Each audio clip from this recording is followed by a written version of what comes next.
dowladda federaalka ee Soomaaliya ayaa la filayaa inay dhisaan guddiyo qaran oo ka shaqeeya in ay markaasi hubka la xakameeyo kaasi oo faraba'an ku haya Soomaaliya. Maxamed Deeq Alfa ayaa warbixintan ku eegay. dowladda federaalka Soomaaliya ayaa la filayaa inay muddo 6 bilood gudahood ku dhisto guddigaasi si looga hortago inuu hubka u gacan galo kooxo kale. urur goboleedka IGAD ayaa u dhaqaaqay qorshahaasi kadib markii ay xubno ka kala socda dowladda federaalka Soomaaliya IGAD iyo xarun goboleedka ka hortagta hubka ee reeska kulamo la tashahay oo dhinacyaha siyaasadda iyo sidoo kale farsamada ku yeeshaan magaalada caasimadda ee Muqdisho. dowladda federaalka Soomaaliya ayaa la filayaa inay muddo 6 bilood gudahood ku dhisaan guddiga qaran ee qoryaha iyo sidoo kale hubka fudud si loo xoojiyo kontaroolka milkiyadda hubka iyo sidoo kale rasaasta ee xuduudaha Soomaaliya. qoraal ka soo baxay urur goboleedka IGAD ayaa lagu sheegay haddii la xoojiyo xakameynta hubka inay taasi horseedi doonto in mustaqbalka Soomaaliya laga qaado cunaqabateynta hubka ee saaran. IGAD waxay kaloo sheegtay inay iska cadahay muhiimadda ku aadan qorshaha xilliga kala guurka ee milkiyadda ammaanka iyo dhismeedka ammaanka qaranka ee Soomaaliya. Maxamed Ra'iisul Wasaaraha Xukuumadda Federaalka ah ee Soomaaliya Xasan Cali Khayre ayaa ugu baaqay shacabka ku nool deegaanada Galmudug inay ka qayb qaataan dib u dhiska dowladnimada. mar uu ka hadlayay masaajid ku yaala magaalada Dhuusamareeb oo uu salaada khudbada uu kula dukaday shacabka ku nool magaalada Dhuusamareeb ayuu ka jeediyay khudbad uu kaga hadlayay sida ay muhiimka u tahay shacabka reer Galmudug inay kaga qayb qaataan dhismaha dowlad goboleedka Galmudug iyo dowladda dhexe. Ra'iisul Wasaaraha ayaa sheegay in ay markaasi dhibaatada ugu xun ee ka jirta Soomaaliya ay tahay qabyaaladda loona baahan yahay in laga gudbo. dadka laga daalin loogu yeeraa marka oo loo sheegaa dariiq khalada inay nagu wado tii dalka dumisay inay tahay 30 sano oo soo dhaafnay oo dhibka ku jirnay tii noo keentay inay tahay 30 ka horeeyay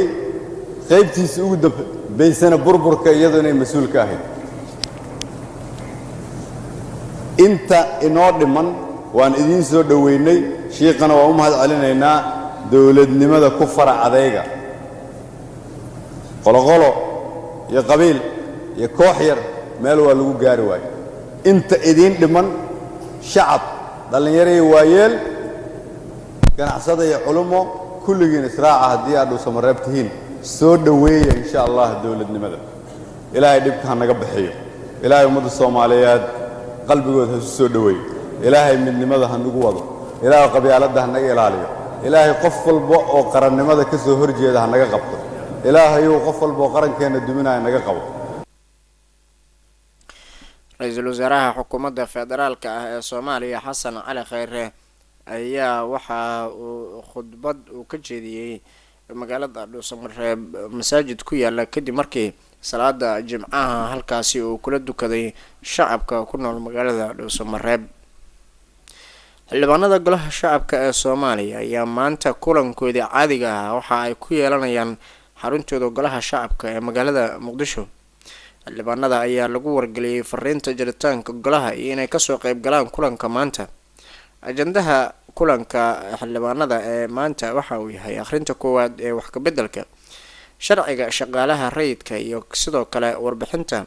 baarlamaanka jaamacadda Carabta taasi oo guddiga baarlamaanka jaamacadda Carabta u qaabilsan xildhibaanada golaha shacabku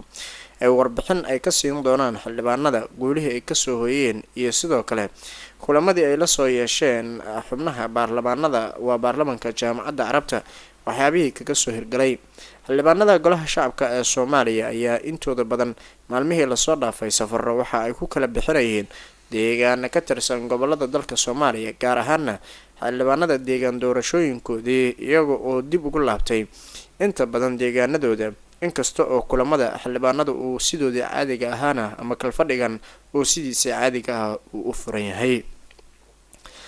taliyaasha ciidamada qalabka sida ee Soomaaliya ayaa maanta waxa ay ku wajahan yihiin deegaano horle oo ka tirsan gobolka Galgaduud.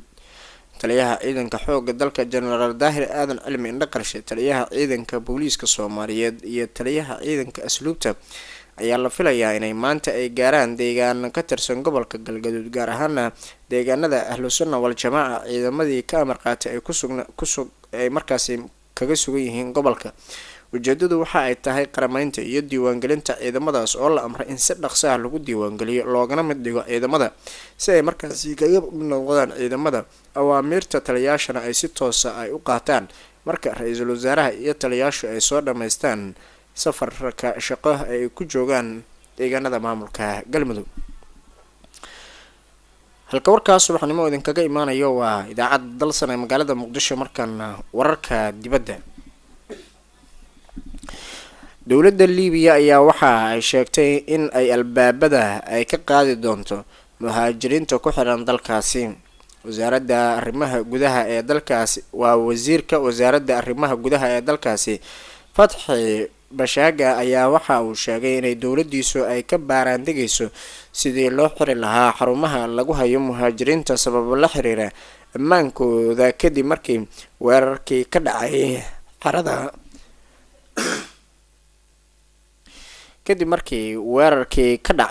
xerada Tajara ee lagu dilay laguna dhaawacay muhaajiriin aad u fara badan. wasiirka ayaa waxa uu hadalkaasi uu ka sheegay mar uu la kulmayay xiriiryaha qaramada midoobay ee arrimaha samafalka Maria Ribeiro, waxaana uu wasiirku ku baaqay in muhaajiriinta kuwada nugul dib u dejin loogu sameeyo dalalka saddexaad maadaama ay ammaanka Liibiya uu haatan u yahay mid aad u liita. dhinaca kalena golaha ammaanka ee qaramada midoobay waxa ay ku baaqeen xabad joojin ka dhaqan gasha Liibiya iyo in ay dhammaan dalalka caalamku ay xushmeeyaan cunaqabateynta hubka ee saaran dalkaasi iyo in ay joojiyaan faragelinta dhinaca arrimaha gudaha. golaha oo xalay kulan yeeshay waxa ay aad u cambaareeyeen duqeyntii diyaaradaha ee lala beegsaday xarunta lagu hayo muhaajiriinta ee Tujura ee bariga caasimadda dalka Liibiya ee Tripoli. ugu dambeyntiina gudoomiyihii bangiga dhexe ee dalka Turkiga ayaa xilka qaadis lagu sameeyay dikreeto oo markaasi saakayto soo baxday ayaa waxaa lagu sheegay in madaxtooyada Turkigu in ay gudoomiyihii bangiga dhexe ee dalkaasi Muraad uu shaqada laga ceyriyay. dikreetada oo lagu faafiyay faafinta rasmiga ah ee dalkaasi ayaa waxaa lagu sheegay in xilka loo dhiibay ku-xigeenka loona magacaabay Muraad Usal. lama shaacin sababta xilka qaadista loogu sameeyay gudoomiyihii bangiga dhexe ee dalkaas, balse waxaa dhowrkii bilood ee lasoo dhaafay jirtay inay markaasi hoos u dhacay lacagta liiraha ee Turkishka. dhinaca kalena dowladda Turkigu waxa ay dib u habeyn ay ku sameyn doontaa qorshaha bangiga dhexe loogu wareejin lahaa lacag dhan 46 bilyan oo liiro una dhiganta 8 bilyan oo dollar si loo kordhiyo baa la yiri miisaaniyadda dalkaasi. markii subaxnimo idinkaga imaanaya dalsan waa naga intaa cidii uu sheegana waxay dib kaga heli kartaa bogayga wararka ee raadiyo dalsanaadka. wasaaradda arrimaha dibadda ee Soomaaliya ayaa iskugu yeertay suxufiyiinta xilli maalin ka hor sidaan oo kale intay iskugu yeertay suxufiyiinta ku dhawaaqday go'aan xiriirka loogu jiray dalka Guinea. wasaaradda arrimaha dibadda iyo iskaashiga caalamiga ah waxa ay markaasi qoraal lagu daabacay barteeda Facebook ay markaasi ku sheegtay in ay suxufiyiinta ay ku wargelinayso inay kasoo qayb galaan kulan. qoraalka waxa uu qornaa sidan: wasaaradda arrimaha dibadda iyo iskaashiga caalamiga ah waxa ay qaban doontaa kulan gaar ah subaxnimada Sabtida 6 Juulaay ee sanadkan. wariyaasha gudaha iyo dibaddana waxaan ka codsanaynaa bay tiri in ay soo diraan nuqulada ay markaasi kaga qayb galayaan shirka. arrintan ayaa waxa ay kusoo beegmaysaa iyada oo sidaan oo kale maalin ka hor wasaaradda arrimaha dibadda ee Soomaaliya page-keeda loogu daabacay qoraal lagu ogeysiinayo suxufiyiinta inay kasoo qayb galaan kulan degdeg ah kaasi oo markii dambana baaqday inkasta oo maalin kadib haddana wasaaradda arrimaha dibadda oo iskugu yeertay warbaahinta ay sheegtay inay xiriirka u jartay dalka Ghana waa dalka Guinea ay raahdee oo dhaca galbeedka qaaradda Afrika kadib markii maamuus heer sare ah ay kusoo dhaweeyeen madaxweynaha Somaliland Muuse Biixi Cabdi, taasi oo sababtay in dowladda federaalka ah ee Soomaaliya ay qaadato go-aanka ay xiriirka ay ugu jirtay. su-aalo badan ayaa kasoo laabanaya go-aankaas, waxaana dad badan ay isweydiinayaan dalkaas ma waxa uu xiriir la lahaa Soomaaliya, safaarado ma ku kala yaaleen labada dhinac ee Soomaaliya iyo weliba sidoo kale Guinea. laakiin waxaa lagu dhaliilay dowladda federaalka ee Soomaaliya inay ku degdegtay go-aankaas xilli dalka Kenya oo iyagu sheeganaya qayb ka mid ah badda Soomaaliyana weli dowladda federaalku ay markaasi ka agajiidayso inay ka qaadato go-aano adag.